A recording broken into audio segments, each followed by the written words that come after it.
I should have known something was wrong when Patricia insisted on house sitting while we were in Florida. In the 3 years since my husband David died, my mother-in-law had never volunteered to help with anything related to my children or our home. She'd made her feelings crystal clear at the funeral reception when she told anyone who would listen that I was too young and irresponsible to raise her grandchildren alone.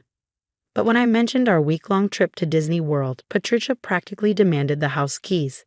Those children need to learn responsibility, she'd said, adjusting her designer pearls with the same theatrical gesture she used whenever dispensing unwanted wisdom. I raised 4 successful children, and I know what's best for them. My 8-year-old twins, Jake and Sophie, had been bouncing off the walls with excitement about their first real vacation since their father's death. I'd saved for 2 years to make it happen, working double shifts at the investment firm where I manage portfolios for high-net-worth clients.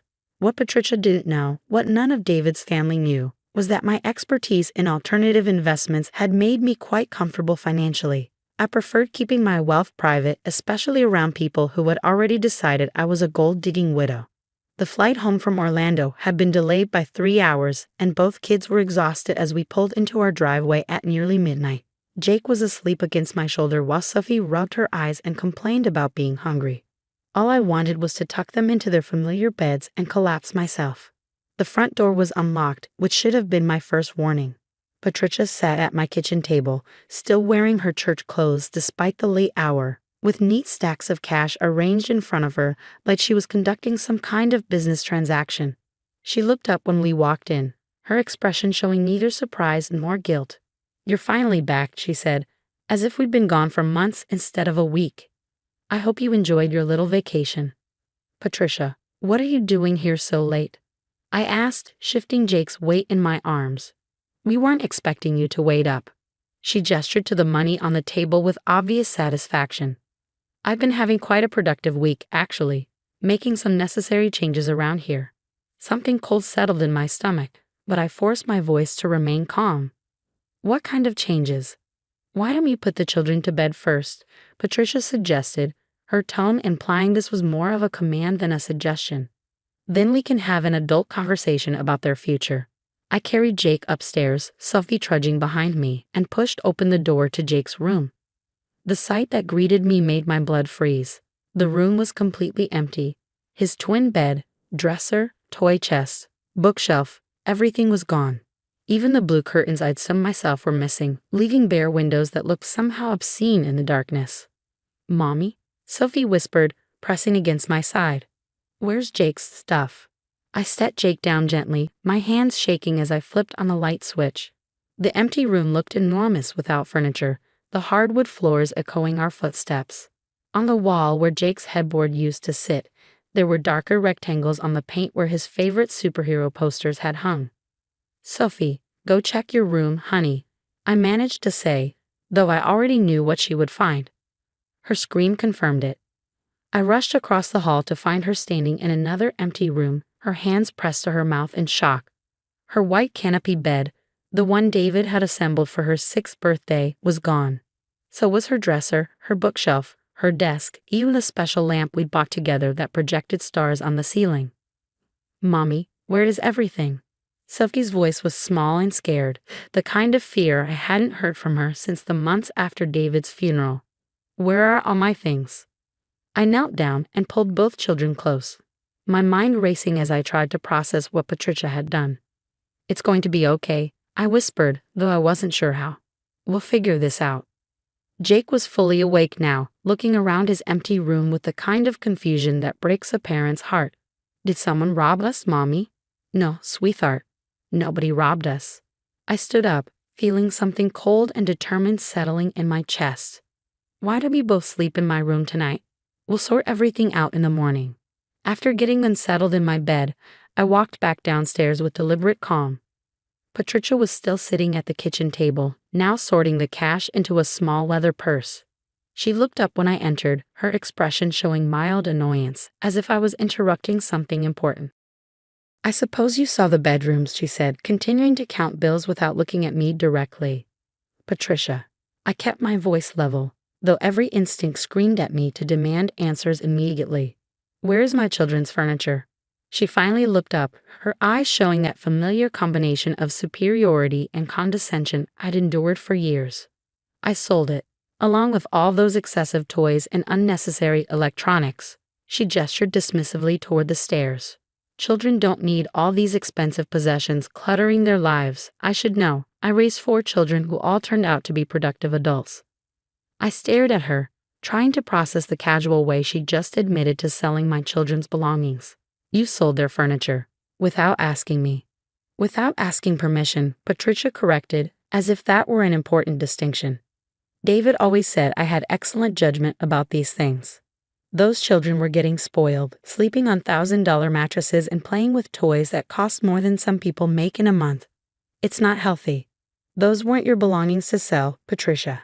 She waved her hand dismissively, the same gesture she used whenever someone challenged her authority.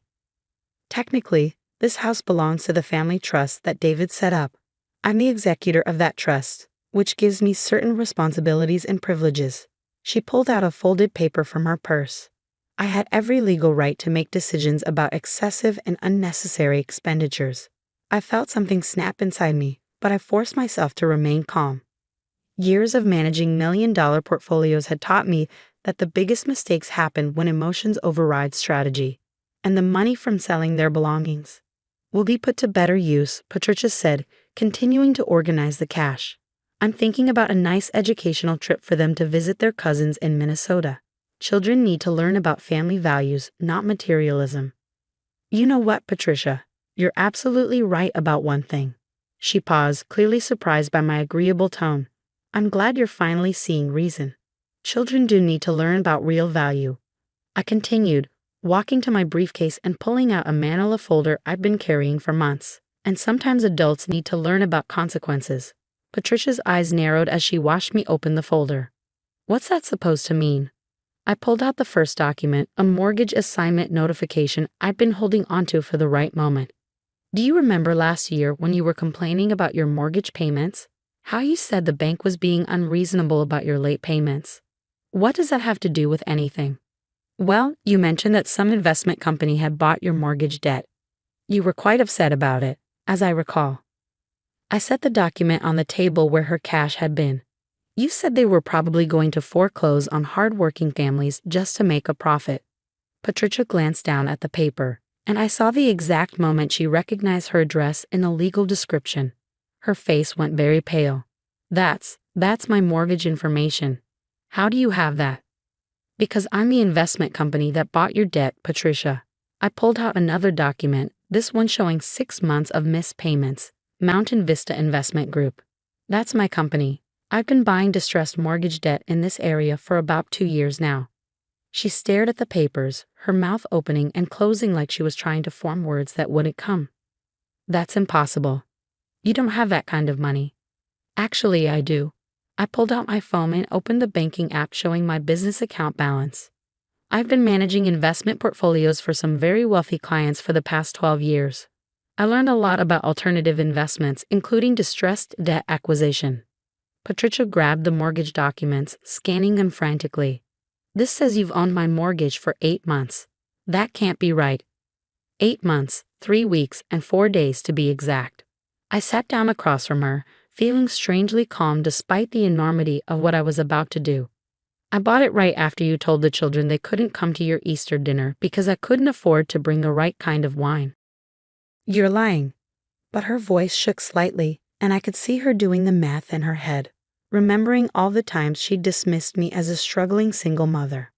I pulled out the final document, a foreclosure notice I'd had prepared but never intended to use. Until tonight.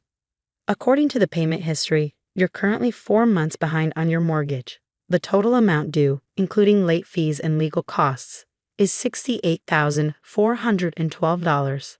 Patricia's hands were shaking as she looked at the foreclosure notice. You can't do this. David wouldn't want you to hurt his family. David also wouldn't want his mother to sell his children's belongings without permission. I stood up, taking back the documents. But you're right about one thing. David wouldn't want me to hurt his family. That's why I've been patient for so long. What do you want? Her voice was barely above a whisper. I pulled out my phone and showed her a furniture website I'd bookmarked. I want every single item you sold replaced with something equivalent or better. I want it delivered and set up before the children wake up tomorrow morning. That's impossible. The stores aren't even open, and I don't have. I've already contacted an emergency furniture service. They specialize in situations like this. I had actually called them from the airport during our layover, as soon as I got Patricia's smug text about making improvements to the house. It costs extra for overnight delivery and setup, but that's not really my problem. Patricia stared at me. How did you know what I'd done? You sent me a text message, remember? Something about teaching the children valuable lessons while I was spoiling them in Florida. I pulled up the message on my phone. You seemed quite proud of yourself. She had the grace to look embarrassed. I thought you'd understand eventually.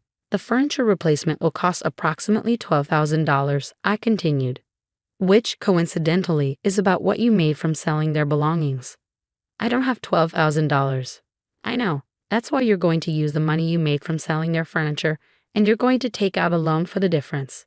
I handed her a business card for a lending company I'd researched. They offer same-day approval for qualified applicants. Patricia looked at the card like it might bite her. And if I can't get approved? Then we proceed with the foreclosure, I said matter-of-factly, without emotion. Your choice.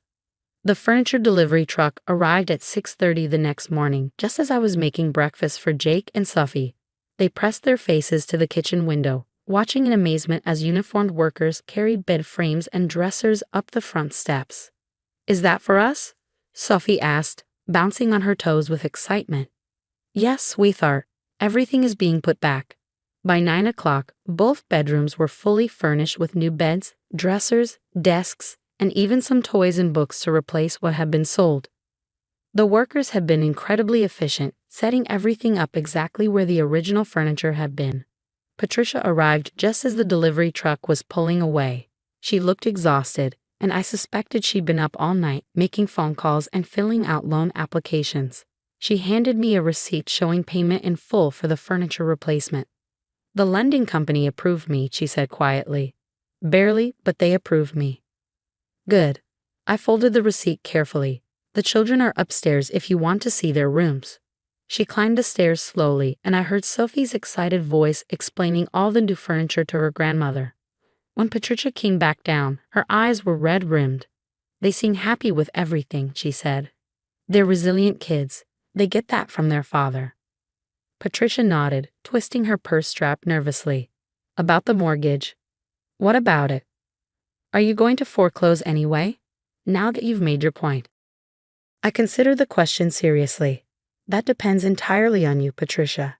I bought your mortgage because I wanted to understand what was making you so angry all the time.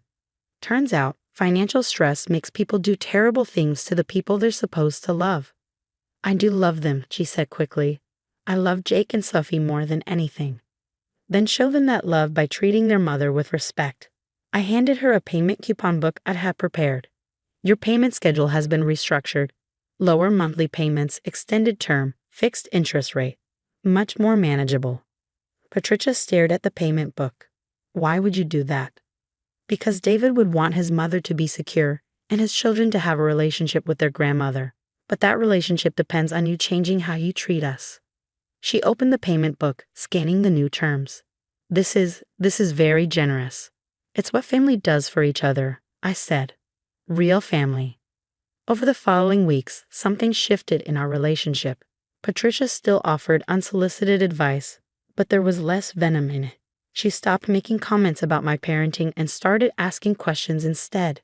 When Jake mentioned wanting to join Little League, she offered to take him shopping for equipment instead of lecturing about the dangers of competitive sports. 6 months later, Patricia started working as my office manager. She'd sold her house and moved into a smaller condo that better fit her actual budget, using the equity to pay off her other debts. The children visited her every other weekend, and she'd learned to ask about their interests instead of trying to change them. Looking back now, I realize that sometimes the most important victories aren't about proving you were right all along. Sometimes they're about creating space for people to become who they were meant to be, even when they've lost their way. The night she sold my children's furniture was the night everything changed, but not in the way either of us expected. Instead of destroying our relationship, it forced us to finally have honest conversations about money, respect, and what it really means to be family.